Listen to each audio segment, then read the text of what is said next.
Sebuah gambar bisa menjelaskan ribuan makna. Saya yakin teman-teman pasti pernah mendengar ungkapan tersebut. Dalam teknik industri, chart dan diagram ini merupakan dua tools yang sangat berguna dalam menganalisis sebuah sistem yang sifatnya kompleks ataupun sebuah proses kerja. Nah, sistem yang kompleks ataupun proses kerja yang cukup rumit ketika disajikan dalam bentuk chart dan diagram ini akan mudah dipahami, terutama oleh industrial engineers yang akan melakukan improvement terhadap sistem tersebut, ataupun bagi engineers yang akan mengoperasikan dan mengimplementasikan sistem atau proses tersebut. Ya, kali ini kita akan belajar terkait dengan chart dan diagram dalam merancang sebuah sistem kerja dan juga pekerjaan. Chart dan diagram merupakan bagian dalam perancangan sistem kerja yang dimaksudkan untuk menampilkan bagaimana hubungan relationship antara elemen-elemen yang ada dalam sebuah sistem, atau bisa juga digunakan untuk menggambarkan secara grafik proses dari sebuah aktivitas atau operasi. Tujuan dalam penggunaan chart dan diagram adalah untuk memahami pekerjaan atau sebuah proses, di mana hal tersebut ini berkaitan dengan beberapa hal, seperti yang pertama adalah untuk memungkinkan bahwa proses dari sebuah pekerjaan ini mudah untuk dikomunikasikan dan juga dipahami oleh pekerja. Hal ini tentunya berkaitan erat ketika kita merancang sebuah pekerjaan atau operasi. Desain atau rancangan tersebut harus mudah dipahami oleh manajemen ketika akan mengimplementasikannya ke pekerja, ataupun juga bagi pekerja ketika dia akan melakukan operasi atau proses pekerjaan tersebut. Itu yang pertama. Terus yang kedua, ini adalah memungkinkan terkait dengan penggunaan algoritma yang bisa dirancang khusus untuk teknik diagram tertentu. Seperti misalkan flow atau aliran kerja dari sebuah proses yang disajikan dalam sebuah diagram, misal precedence diagram atau assembly diagram. Di mana ini akan sangat bermanfaat sekali dalam kaitannya misalkan kita mengevaluasi terkait dengan keseimbangan lintasan atau line balancing dari sebuah proses assembly misalkan. Terus yang ketiga, ini adalah untuk membagi sebuah proses kerja ke dalam beberapa elemen-elemen kerja yang selanjutnya ini akan kita gunakan untuk tujuan analisis, di mana ini tentunya akan berkaitan dengan bagaimana proses kerja tersebut ini nantinya akan diperbaiki lebih lanjut. Yang keempat adalah untuk menyediakan struktur atau mungkin sistematis dalam mencari improvement ataupun perbaikan dari sebuah sistem yang akan dikerjakan. Dan yang terakhir adalah untuk mewakili atau merepresentasikan sebuah metode baru atau proses kerja baru yang diusulkan ke manajemen untuk bisa diaplikasikan atau diimplementasikan ke pekerja. Nah, ini akan lebih mudah ketika disajikan dalam bentuk chart ataupun diagram. Bagaimana analis dan industrial engineer kemudian membuat chart, bagan ataupun diagram yang akan digunakan untuk proses yang akan mereka analisis dan kemudian diperbaiki menjadi sebuah proses yang lebih baik? Di sini setidaknya ada 4 metode atau 4 pendekatan terkait dengan bagaimana mengembangkan deskripsi proses kerja yang kemudian akan digunakan atau dikembangkan dalam bentuk chart atau diagram. Pada case pertama, biasanya seorang analis atau industrial engineers di sini dia sudah akrab atau familiar dengan prosesnya. Jadi di sini ada kaitannya dengan familiaritas terhadap proses yang akan dievaluasi. Nah, dalam hal ini analis biasanya bekerja di area tersebut, sudah terbiasa dengan prosesnya seperti apa. Nah, di sini kemudian dia akan mengembangkan grafik dari prosesnya dalam bentuk diagram ataupun peta-peta kerja, kemudian meminta orang lain yang juga akrab dengan pekerjaan tersebut untuk melakukan pemeriksaan dan memastikan bahwa diagram yang dia buat ini akurat dan bisa mewakili proses yang sesungguhnya. Itu yang pertama. Terus yang kedua, di sini analis itu melakukan observasi dan merekod informasi-informasi yang berhubungan atau berkaitan dengan prosesnya. Di sini analis biasa menghabiskan waktunya untuk mengamati dan memahami proses yang ada kemudian menuangkan proses tersebut dalam bentuk diagram, peta-peta kerja, ataupun peta aliran proses. Setelah itu dia akan minta orang lain yang sudah akrab dengan proses tersebut untuk melakukan penilaian, melakukan pemeriksaan, dan memastikan bahwa proses yang dituliskan, proses yang dituangkan dalam diagram itu sudah akurat. Terus yang ketiga ini adalah melalui one-on-one interview atau interview empat mata. Nah, di sini analis atau industrial engineer ini melakukan serangkaian wawancara dengan orang-orang yang sudah familiar dengan proses tersebut. Kemudian dari hasil interview tersebut dituangkan dalam bentuk penggambaran grafis dari prosesnya, dan proses ini dikembangkan berdasarkan hasil wawancaranya. Dan kemudian hasil dari penggambaran grafis tersebut atau diagram tersebut ini ditinjau oleh orang-orang yang tadinya diwawancarai untuk memastikan bahwa diagram yang mereka buat atau chart yang mereka buat itu akurat dan sesuai dengan kondisi yang ada. Terus yang keempat, ini adalah dilakukan group meeting atau wawancara secara berkelompok, terutama dengan mereka atau personel yang dia sudah familiar dengan proses tersebut.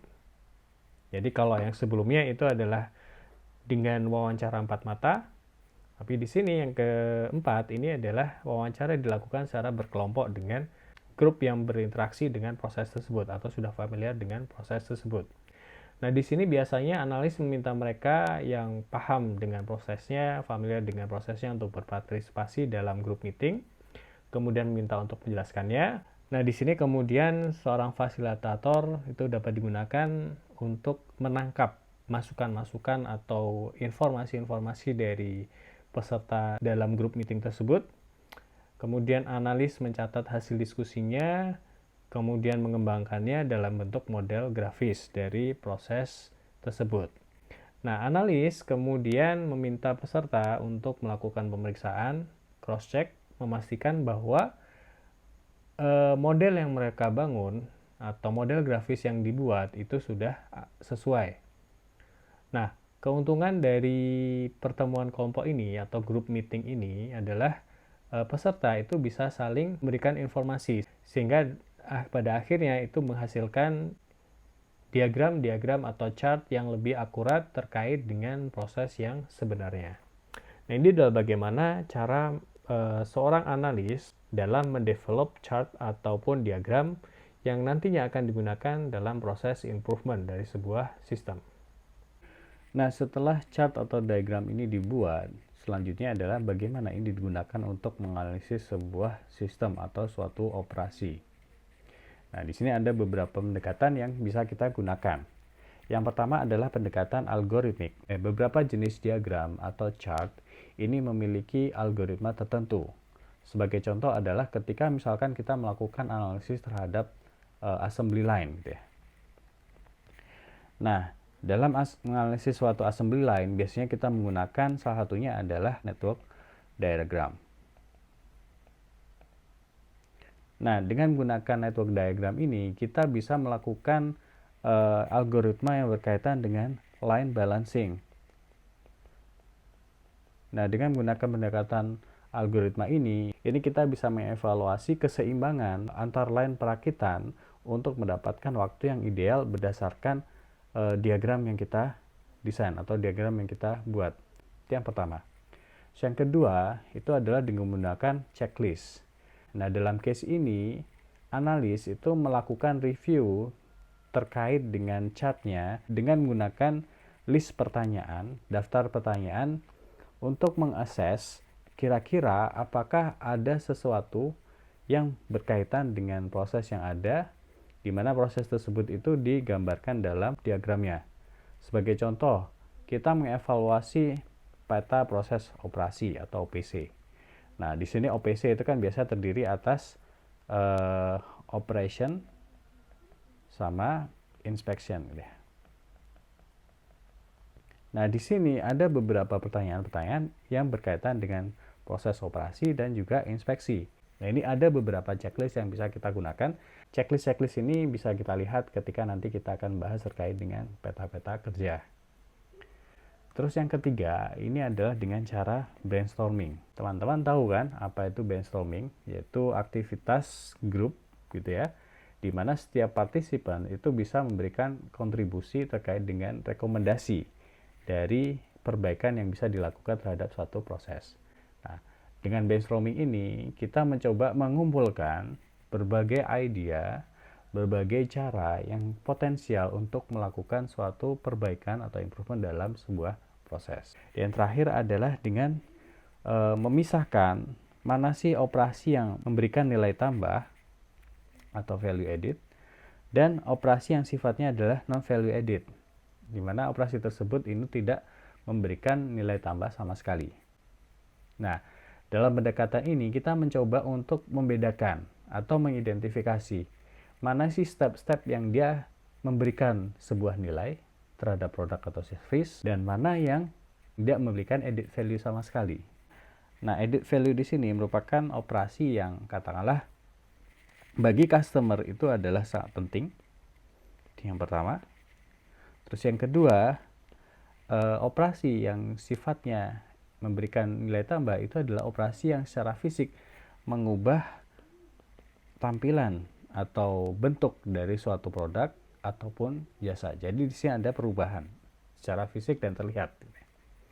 Kemudian bagaimana dengan operasi yang sifatnya non added value? Non value added operation ini termasuk di dalamnya adalah rework. Nah, kenapa rework ini dianggap tidak memberikan nilai tambah? Karena membutuhkan waktu tambahan sehingga di situ dianggap tidak efisien. Pertama. Yang kedua misalkan delay, penundaan. Nah, penundaan itu tentunya juga akan menambahkan waktu proses dari keseluruhan operasi. Nah, ini kita anggap sebagai non value added. Atau inspeksi yang tidak perlu. Jadi katalah suatu benda ya sudah selesai, kemudian di situ masih harus kita lakukan inspeksi tambahan. Nah, ini kita anggap sebagai non value added operation. Ataupun juga gerakan-gerakan atau perpindahan yang dianggap tidak penting. Selanjutnya adalah terkait dengan pengkategorian atau pengklasifikasian chart dan diagram dalam teknik industri, terutama kaitannya dengan perancangan dari sebuah sistem kerja. Nah, di sini chart dan diagram ini bisa kita klasifikasikan ke dalam 4 kategori. Yang pertama adalah network diagram, jadi diagram yang tampilkan dalam bentuk network jaringan, di mana algoritmanya ini teman-teman sudah pernah belajar sebelumnya di riset operasi. Nanti kita akan bahas sedikit ya terkait dengan network diagram. Kemudian ada chart atau diagram yang sifatnya adalah tradisional. Jadi atau biasa juga disebut dengan peta-peta kerja. Nah, di mana peta-peta kerja ini dikenalkan sejak awal perkembangan dari teknik industri. Nah, peta-peta kerja yang berkaitan dengan perancangan dalam sistem kerja atau analisis dari sebuah sistem kerja ini meliputi ada yang namanya Operational Process Chart atau OPC. Kemudian ada Process Chart. Nanti kita akan bahas ada beberapa jenis dari Process Chart. Ada Flow Diagram, diagram alir, dan Activity Chart atau peta aktivitas.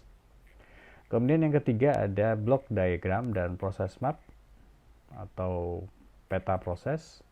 Dan terakhir adalah Gantt chart yang biasa kita gunakan dalam penjadwalan suatu proyek misalkan. Pertama kita akan bahas terkait dengan network diagrams atau diagram jaringan.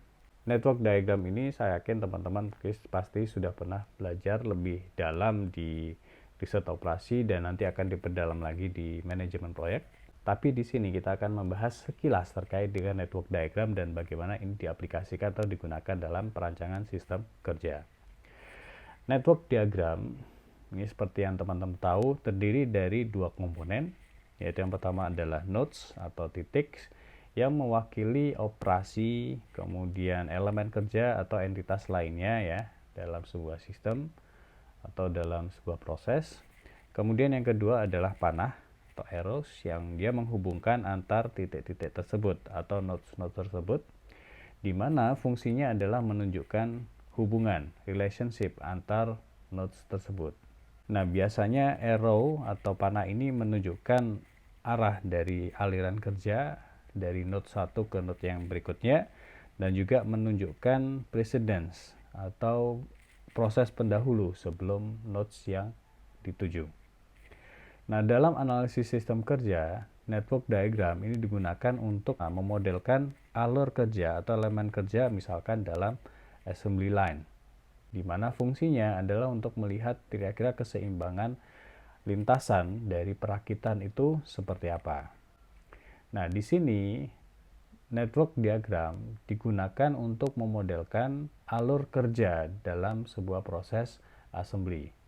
Nah, note di sini menunjukkan proses operasi pada stasiun kerja yang pertama, kemudian panah akan menunjukkan urutan operasi yang dilakukan dan juga arah pengangkutan kerjanya atau pengangkutan materialnya. Selain itu, network diagram ini digunakan untuk memodelkan urutan prioritas, mana elemen kerja yang harus dilakukan terlebih dahulu dalam sebuah operasi perakitan misalkan. Nah, makanya network diagram ini ada yang juga menyebutnya dengan sebutan precedence diagram. Karena di situ menunjukkan kira-kira proses mana sih yang harus didahulukan untuk bisa mendapatkan waktu yang paling optimal misalkan. Selain konteks sistem kerja, teman-teman pasti juga tahu bahwa network diagram ini juga digunakan dalam menjadwalkan aktivitas kerja. Dengan algoritmanya yang paling sering digunakan adalah CPM, Critical Path Method, dan juga PERT atau Program Evaluation and Review Technique. Nah, berikut adalah contoh dari network diagram yang digunakan dalam perancangan sistem kerja atau analisis dari sebuah pekerjaan. Di sini kita bisa lihat lingkaran-lingkaran ini atau titik-titik ini adalah nodes-nya yang menunjukkan stasiun-stasiun kerja atau proses-proses dari sebuah pekerjaan atau operasi. Kemudian angka yang ada di atasnya ini adalah waktu atau durasi dari setiap operasi yang ada di stasiun kerja tersebut. Dan panahnya ini menunjukkan aliran material atau perpindahan proses dari satu stasiun kerja ke stasiun kerja berikutnya. Nah, biasanya precedent diagram seperti ini atau network diagram seperti ini digunakan salah satunya adalah untuk melihat kira-kira keseimbangan lintasan dari sebuah proses perakitan itu seperti apa. Nah, ini adalah terkait dengan network diagram. Di sini saya tidak akan menjelaskan secara mendetail, nanti teman-teman bisa mereview ulang dari mata kuliah riset operasi 1. Salah satu bagian dalam teknik yang berkaitan dengan charting dan diagramming, chart dan diagram dalam teknik industri adalah peta-peta kerja, di mana chart dan diagram jenis ini biasanya digunakan dalam menganalisis operasi yang ada, urutan operasi, ataupun aktivitas lain, yang mana tujuan dari analisis dengan menggunakan chart dan diagram ini atau peta-peta kerja ini adalah memudahkan dalam proses melakukan perbaikan atau improvement.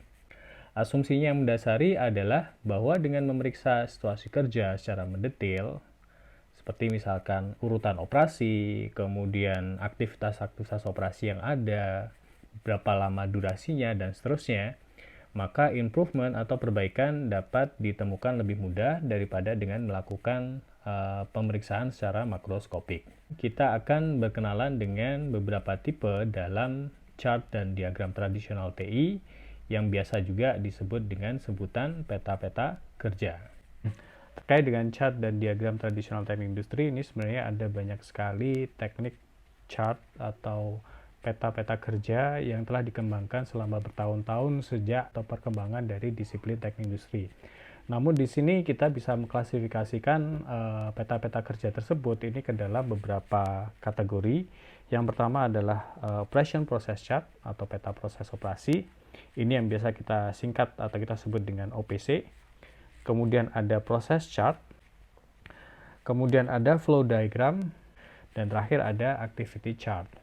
Nah, OPC, process chart, dan flow diagram ini biasa diklasifikasikan juga ke dalam peta kerja global atau peta kerja keseluruhan, karena proses yang di cover dari peta-peta kerja ini mulai dari material sampai menjadi suatu produk atau secara keseluruhan terkait dengan jasa yang diberikan sampai jasa tersebut ini selesai.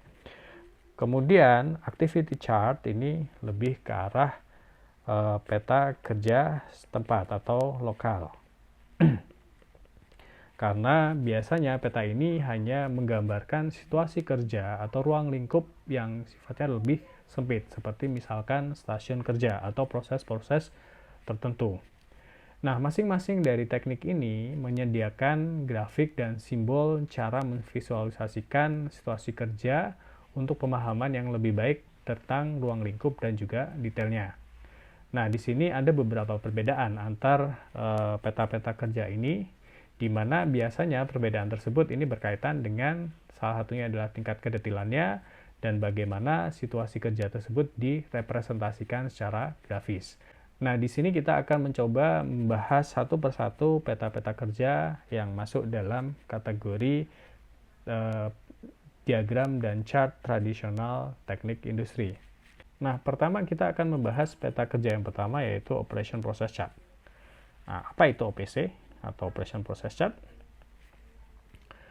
OPC atau Operation Process Chart atau dalam bahasa Indonesia adalah peta proses operasi, adalah peta kerja yang memberikan representasi grafis dan simbolis dari urutan operasi yang digunakan untuk menghasilkan suatu produk atau jasa tertentu. Di sini OPC merepresentasikan atau menjelaskan dua jenis operasi yang terkelompok. Yang pertama adalah operasi terkait dengan processing dan operasi assembly, di mana di sini biasanya berkaitan dengan perubahan dari materialnya, baik itu bentuknya atau properti dari permukaannya ataupun komponennya seperti apa, termasuk juga proses yang berkaitan dengan jasa. Selain itu, proses atau operasi assembly ini juga termasuk di dalamnya adalah proses penggabungan atau assembly dari dua atau beberapa part untuk membentuk suatu rangkaian tertentu.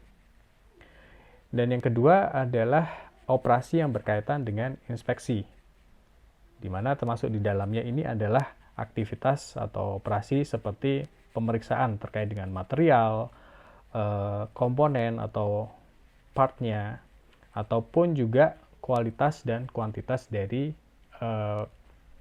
material ataupun komponen yang akan dirakit atau diassembly. Nah, peta proses operasi atau PC biasanya hanya menggunakan dua simbol untuk processing dan assembly operation. Ini biasanya ditunjukkan dengan simbol berbentuk lingkaran atau dengan menggunakan kode huruf O di depan urutan prosesnya. Kemudian yang kedua adalah operasi inspeksi dengan menggunakan simbolnya adalah persegi atau kode huruf berupa huruf I. Nah, seperti apakah bentuk dari peta proses operasi? Jadi di sini kalau kita lihat di gambar ini ya, peta proses operasi atau OPC itu terdiri dari serangkaian batang vertikal, di mana masing-masing dari batang ini atau garis ini menggambarkan urutan operasi, mulai dari operasi bagaimana material itu diproses sampai menjadi suatu komponen yang siap untuk dirakit atau diassembly dengan komponen yang lainnya yang ada di sebelah kanannya. Nah, di sini kita bisa lihat bahwa di bagian atas dari setiap batang atau garis ini terdapat informasi terkait dengan bahan awal atau bagian dari komponen, baik itu yang diproduksi sendiri ataupun yang dibeli. Kemudian di bawahnya masuk terkait dengan langkah-langkah yang dilakukan terhadap komponen yang ada di sini. Mulai dari misalkan pemrosesan ataupun juga meliputi proses inspeksi. Nah, setelah komponen yang ada di sebelah kiri ini selesai menjadi suatu komponen, kemudian selanjutnya adalah dirakit dengan komponen yang ada di sebelah kanannya dengan cara menggabungkan atau menghubungkan garis vertikal ini dengan garis vertikal yang ada di sebelah kanannya, sampai nanti dihasilkan satu produk atau satu servis akhir dari produk tersebut atau dari jasa tersebut. Dalam OPC, waktu penyelesaian itu juga ditampilkan atau diberikan, sehingga memberikan informasi yang lebih detail. Seperti kalau kita lihat di gambar yang di sebelah kanan. Nah, di sini kita lihat selain informasi terkait dengan operasi ataupun inspeksi dan juga deskripsinya, juga ditampilkan informasi-informasi terkait dengan durasi waktu dari penyelesaian operasi tersebut atau ini biasanya kita isikan dengan waktu standarnya. Nah, selain informasi terkait dengan waktu standar, juga diberikan terkait dengan summary atau ringkasan terkait dengan kegiatan operasi atau proses dan juga inspeksi, berapa banyak jumlah aktivitasnya atau operasinya, dan juga total waktu untuk operasi dan juga inspeksinya. Nah, ini adalah gambaran untuk peta proses operasi atau Operation Process Chart. Setelah menyusun OPC atau Operation Process Chart, step selanjutnya adalah kita melakukan analisis terhadap OPC yang ada dari sebuah proses atau sebuah operasi. Nah, di sini checklist yang ada itu difokuskan pada seperti apa material atau komponen dari produk itu akan digunakan, termasuk juga seperti apa operasi dari material-material tersebut atau komponen-komponen tersebut. Nah, di sini kita menggunakan pendekatan yang sistematis dengan menggunakan checklist, dan checklist ini berisi beberapa pertanyaan-pertanyaan yang misalkan terkait dengan material. Dalam hal ini kira-kira apakah memungkinkan starting materialnya itu menggunakan material alternatif atau bahan alternatif, di mana alternatif yang ada ini tentunya perlu banyak pertimbangan. Salah satunya adalah nanti terkait dengan waktu pengerjaan dengan menggunakan material yang satu dengan yang lain itu pastinya akan berbeda. Apakah justru akan menambah waktu pengerjaan atau malah bisa mereduce atau mengurangi total waktu yang dibutuhkan untuk memproses atau menyelesaikan satu pekerjaan menggunakan material tersebut.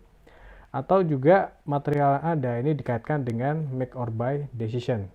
Jadi di sini bisa jadi ada komponen, ada material yang mana material itu bisa atau harus kita produksi sendiri di pabrik, atau bisa juga kita menggunakan material atau komponen yang bisa kita beli dari supplier. Nah, ini adalah beberapa contoh untuk pertanyaan yang berkaitan dengan material.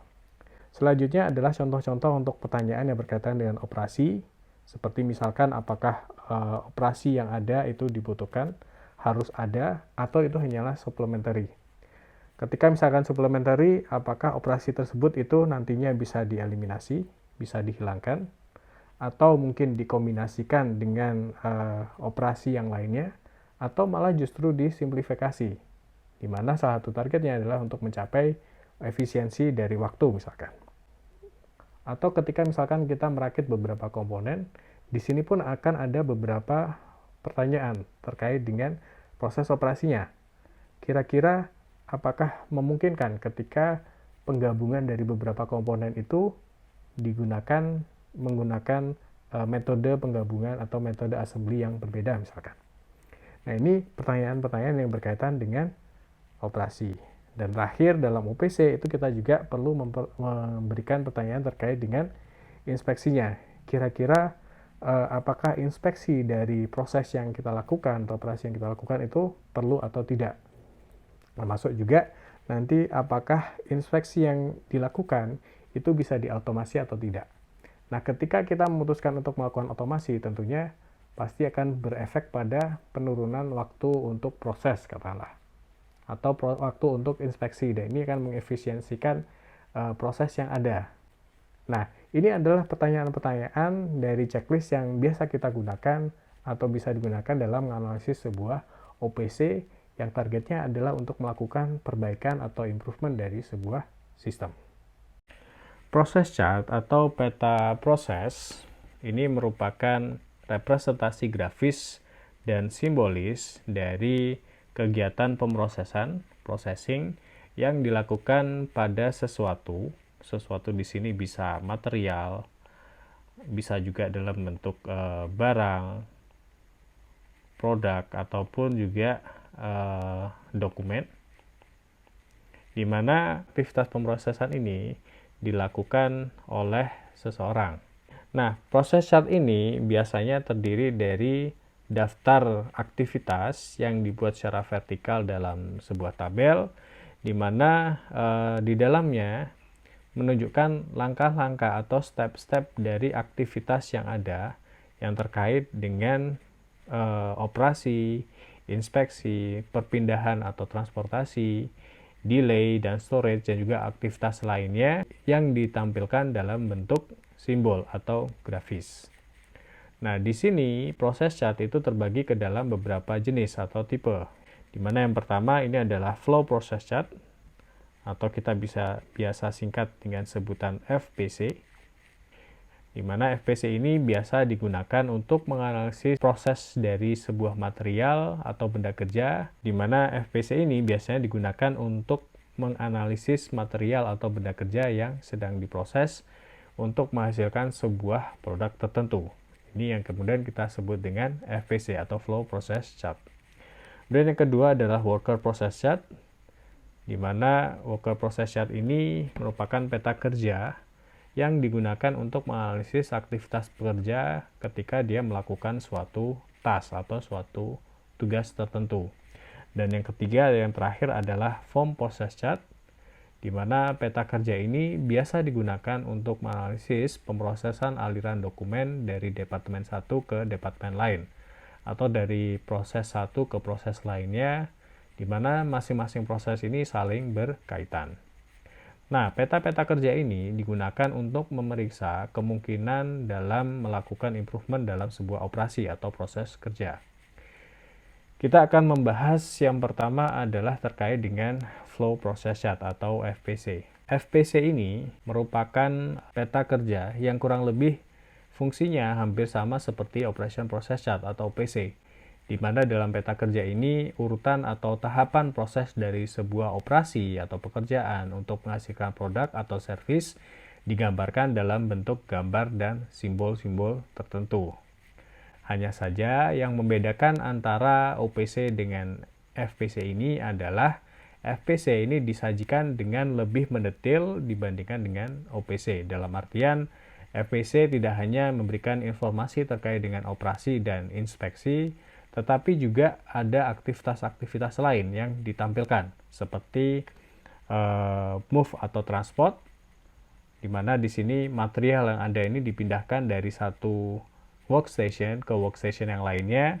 Kemudian ada aktivitas yang masuk dalam kategori delay atau penundaan, di mana ini biasanya terjadi ketika suatu material itu akan memasuki akan diproses di workstation tertentu. Nah, material ini harus menunggu karena ada material yang lain yang sedang diproses di workstation yang ditujunya. Kemudian ada storage atau penyimpanan, di mana penyimpanan di sini ditujukan untuk menyimpan material sebelum nantinya akan diproses lebih lanjut di workstation tertentu. Nah, jadi di sini FPC atau Flow Process Chart itu tidak hanya menampilkan simbol-simbol yang berkaitan dengan operasi dan inspeksi, tetapi juga simbol yang berhubungan dengan aktivitas seperti pemindahan barang atau transportasi, delay, dan juga storage. Ini saya ambil dari bukunya si Free-Veralt dan Nibbles, di mana mereka mencoba mendeskripsikan operasi, kemudian transportasi atau move, storage, delay, dan inspeksi dalam bentuk gambar.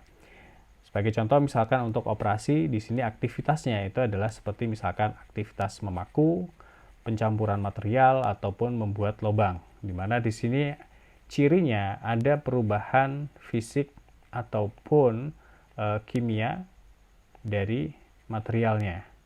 Kemudian transportasi, simbolnya menggunakan simbol panah untuk mengindikasikan transportasi.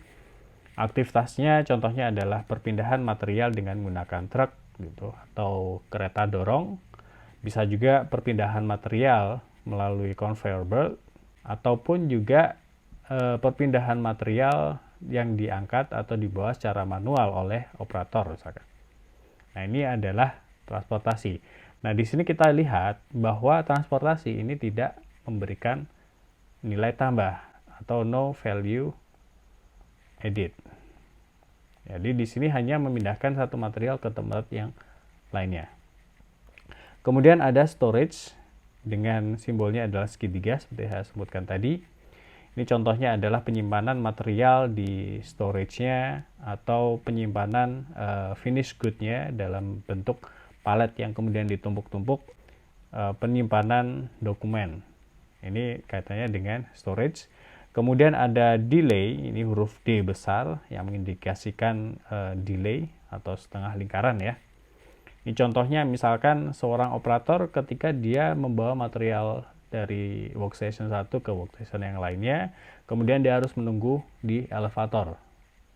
Nah, di sini masuk dalam kategori delay. Dokumen yang membutuhkan atau yang harus diproses, misalkan dokumen yang membutuhkan tanda tangan. Nah, di sini masuk kategorinya adalah aktivitas delay, dan terakhir adalah inspeksi. Nah, inspeksi berarti pemeriksaan. Di sini material itu diperiksa baik itu dari kualitas ataupun kuantitasnya, atau bisa juga misalkan seorang operator dia membaca informasi di display dari permesinan, ini masuk kategorinya adalah inspeksi.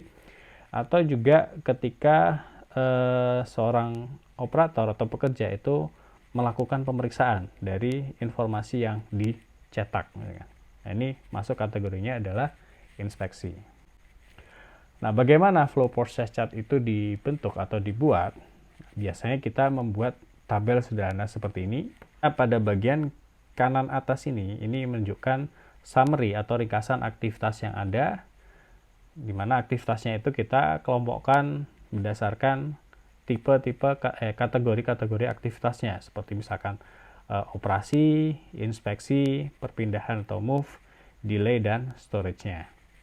Nah, kemudian di kolom berikutnya ini kita berikan berapa banyak operasi itu jadi, atau berapa banyak inspeksi yang dilakukan, berapa banyak perpindahan dari satu tempat ke tempat yang lainnya, atau apakah ada beberapa delay selama pemrosesan dan juga proses penyimpanan atau storage.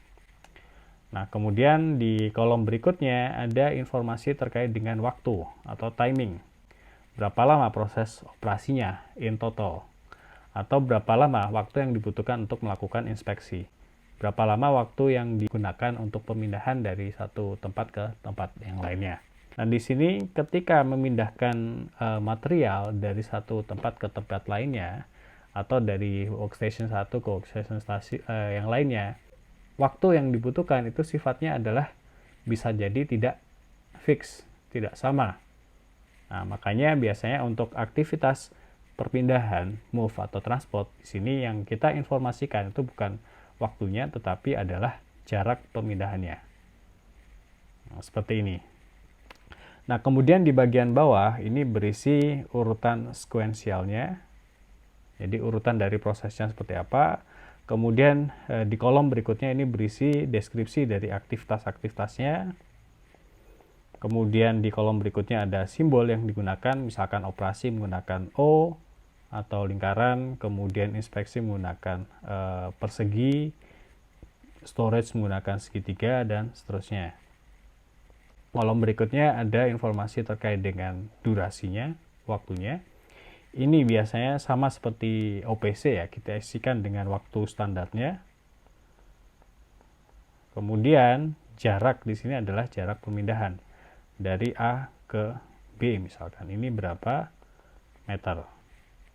Dan terakhir di kolom berikutnya inilah kita berikan catatan dari analisisnya. Misalkan delay itu terjadi karena apa, atau misalkan mengapa di situ ada aktivitas storage sebelum dilakukan pemrosesan selanjutnya. Di sini adalah bagaimana kita membuat sebuah flow process chart. Ini adalah contohnya bagaimana flow process chart itu dibuat ya. Jadi di sini ada urutan aktivitasnya, kemudian deskripsi dari aktivitasnya, simbol yang berhubungan dengan deskripsi yang di aktivitas di sini. Kemudian misalkan di sini ya, aktivitas pertama ini adalah transportasi atau pemindahan, maka yang kita isikan di kolom berikutnya adalah kolom jarak, misalkan 300 meter. Kemudian di sini ada tambahan terkait dengan analisisnya. Misalkan perpindahan dari workshopnya itu adalah menggunakan forklift. Maka di sini kita berikan informasi tersebut. Nah, chart berikutnya adalah worker process chart. Ini kurang lebih sama seperti flow process chart. Hanya saja di sini yang kita analisis adalah aktivitas dari pekerja. Di mana ketika dia melakukan aktivitas kerjanya atau tugasnya, yang membutuhkan movement, pergerakan di sekitar atau di dalam fasilitas tempat kerjanya. Ada yang juga menyebutnya dengan sebutan process chart person analysis. Jadi peta proses dengan fokusnya adalah analisis pada manusianya atau pekerja. Kemudian simbol yang digunakan ini kurang lebih sama seperti flow process chart. Ada operasi, ada inspeksi, kemudian ada move dan delay. Hanya saja di sini tidak ada aktivitas yang berkaitan dengan storage karena tentunya pekerja itu tidak disimpan di tempat tertentu. Jadi di sini hanya menggunakan 4 simbol, yaitu operasi, inspection, perpindahan atau move, dan juga delay. Ini untuk yang worker process chart. Peta kerja yang akan kita bahas berikutnya adalah flow diagram atau diagram alir. Flow diagram atau diagram alir ini merupakan salah satu peta kerja yang dia disajikan dalam bentuk tata letak fasilitas, facility layout, yang dia dilengkapi dengan adanya garis-garis yang merepresentasikan pergerakan dari material atau pergerakan dari pekerja dari satu lokasi ke lokasi lainnya yang ada di fasilitas. Di sini biasanya flow diagram dilengkapi dengan panah pada setiap garisnya, di mana panah ini digunakan untuk menunjukkan arah dari gerakan material atau pekerja. Diagram alir ini seringkali digunakan bersamaan dengan flow process chart, terutama jika pergerakan material dan juga pekerja ini merupakan faktor utama dalam analisis. Penggunaannya sebagai suplemen untuk FPC ini sangat bermanfaat, karena diagram alir ini dapat menemukan permasalahan terkait dengan alur kerja atau aliran kerja yang mungkin tidak dapat secara langsung diidentifikasi dengan mudah dengan hanya menggunakan flow process chart atau FPC saja. Misalnya, jika suatu aliran pekerjaan ini melibatkan banyak backtracking atau alir maju dan juga mundur. Nah, hal ini dapat kita evaluasi melalui diagram alir atau flow diagram. Namun, hal ini tidak bisa ditunjukkan oleh flow process chart atau FPC karena informasi yang tersedia di FPC ini hanya terbatas pada jarak. Sementara di flow diagram atau diagram alir, di situ menunjukkan aliran dari material termasuk juga arah pergerakan dari materialnya.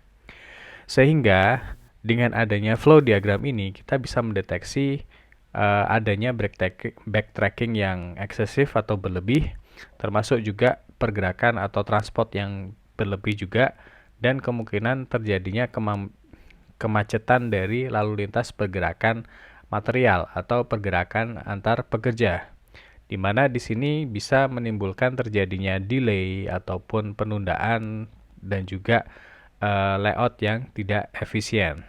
Nah, berikut adalah contoh dari flow diagram pada departemen mailing, di mana garis-garis ini menunjukkan aliran yang dilakukan oleh pekerja ketika dia harus menyiapkan mesin milling di departemen tersebut. Nah, dengan menggunakan flow diagram ini kita bisa melihat bahwa ada banyak perjalanan bolak-balik antara mesin milling dan tool cribs-nya di daerah sini. Nah, di sini kita bisa lihat bahwa sebenarnya tugas pekerja atau operator dalam menyiapkan mesin millingnya dan pengesetan dengan tool crib-nya ini bisa dibuat lebih efisien jika misalkan semua item yang diperlukan untuk penyiapan ini dikumpulkan dalam satu perjalanan, sehingga tidak harus bolak-balik dan itu akan bisa memakan waktu yang cukup lama. Selain ditunjukkan dengan garis dan panah seperti di gambar sebelahnya, flow diagram juga bisa dilengkapi dengan simbol dan angka-angka yang sesuai dengan FPC, yang fungsinya adalah untuk memudahkan analis dalam mengidentifikasi setiap aktivitas di setiap lokasi dan juga arah pergerakan aliran aktivitas dari pekerja ataupun material. Nah, di sini adalah contoh flow diagram yang lebih lengkap lagi, di mana di sini kita bisa melihat aliran dari material ataupun proses yang akan dilalui oleh material ataupun pekerja. Kemudian masing-masing kita bisa tahu kira-kira aktivitas apa saja yang terjadi, misalkan di bench atau mungkin di barrel storage, apa yang mereka ambil atau apakah ada proses dan seterusnya. Nah, ini akan lebih memudahkan bagi analis dalam mengidentifikasi proses-proses yang katakanlah di situ dianggap tidak perlu atau mungkin tidak efisien, termasuk juga di sini bisa bermanfaat dalam melakukan improvement terkait dengan pengembangan atau perbaikan tata letak pabrik atau fasilitas yang lebih ideal. Karena dengan adanya flow diagram ini, kita bisa melihat kemungkinan terjadinya backtracking ataupun kemungkinan area kemacetan lalu lintas yang ada dalam layout fasilitasnya. Nah, ini tentunya akan memfasilitasi pengembangan dari tata letak fasilitas yang lebih ideal lagi.